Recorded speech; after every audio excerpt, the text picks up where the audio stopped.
আজকে আমি green chicken বা কোরিয়েন্ডার চিকেন করব। তা প্রথমে আমি দেখো কোরিয়েন্ডার, অনেকগুলো কোরিয়েন্ডার আমি ধুয়ে বা ধনেপাতা আমি ধুয়ে নিয়ে নিয়েছি। এরপরে আমি গ্যাসটা জ্বালালাম, জ্বালিয়ে এটা বসিয়ে দিলাম কড়াইটা। এর জন্য আমার কিছুটা পিনাট লাগবে বা চীনাবাদাম আর কাজু বাদাম লাগবে, কাজু নাট। তা আমি এটা একটুখানি রোস্ট করে নিচ্ছি।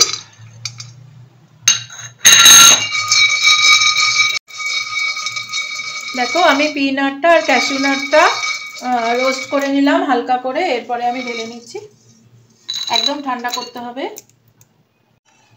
দেখো কড়াইটা আবার বসিয়ে দিলাম। এরপরে আমি সাদা তেল এর মধ্যে দিয়ে দিচ্ছি।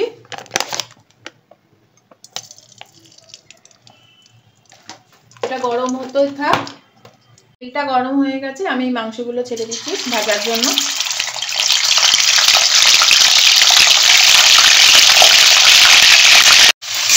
দেখো মাংসটা তেলের মধ্যে ভাজতে দিয়েছি। এটা একবার আমি নেড়ে দিলাম, এটা আমি ম্যারিনেট করিনি।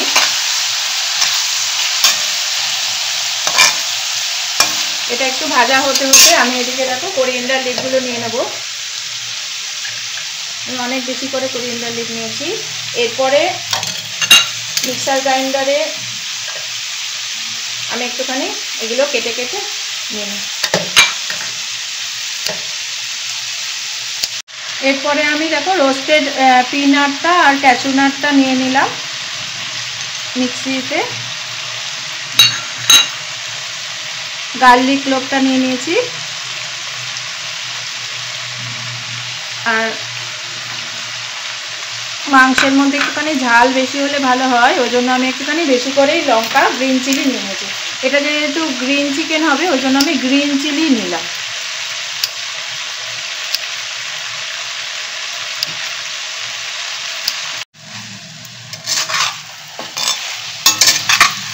এটা একবার নেড়ে দেই। এরপরে দেখো একটা জিঞ্জারের টুকরো, 1 ইঞ্চি জিঞ্জার, এটা আমি ছোট ছোট টুকরো করে দিই। পরে আমি এর মধ্যে একটুখানি তেল দিয়ে দিচ্ছি।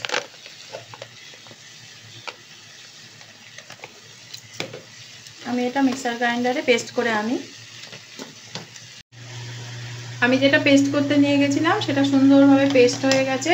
এদিকে মাংসটাও 10 মিনিট মতন ভাজা হয়ে গেছে। এরপরে আমি এই পেস্টটা এর মধ্যে দিয়ে দিচ্ছি। এরপরে আমি দেখো যে বাটিটা আমি পেস্ট করতে নিয়ে গেছিলাম সেই বাটিটা ধুয়ে আমি একটুখানি জল দিয়ে দিলাম। এরপরে খুব ভালো করে নেড়ে নিই।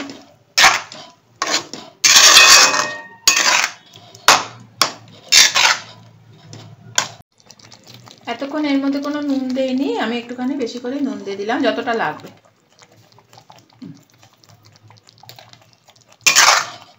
এরপরে আমি খুব ভালো করে নেড়ে দিই।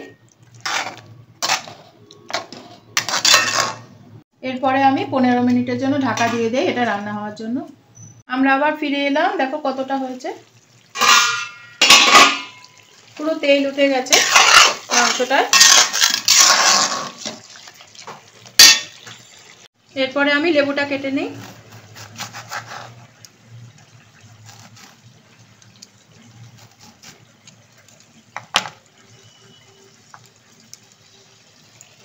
এর মধ্যে আমি হাফ লেবু দিয়ে দিলাম।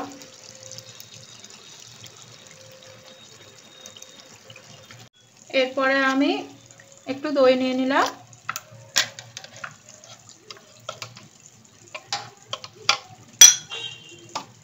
দইটাকে আমি ভালো করে ফেটিয়ে নিলাম।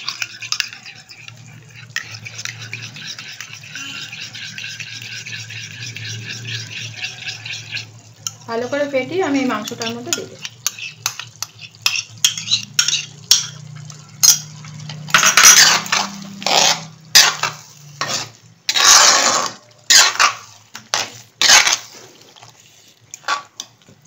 যতক্ষণ না এটা ফুটে ওঠে ততক্ষণ আমি নেড়ে যাই, না হলে এই দইটা দানা পেকে যাবে, দানা পেকে গেলে আর ভালো লাগবে না।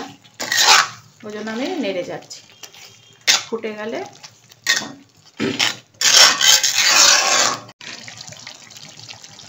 দই দিলাম, ওই জন্য অল্প একটুখানি নুনও দিচ্ছি। এরপরে খুব সামান্য একটুখানি চিনি দেবে। খুব ভালো করে নেড়ে নিই।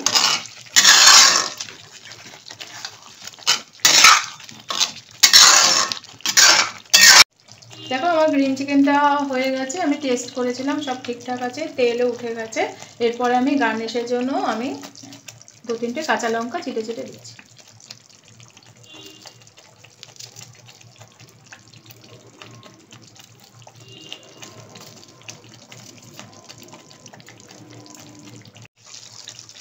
দেখো আমার চিকেনটা রেডি। এরপরে আমি পরিবেশনের জন্য তুলে নিচ্ছি।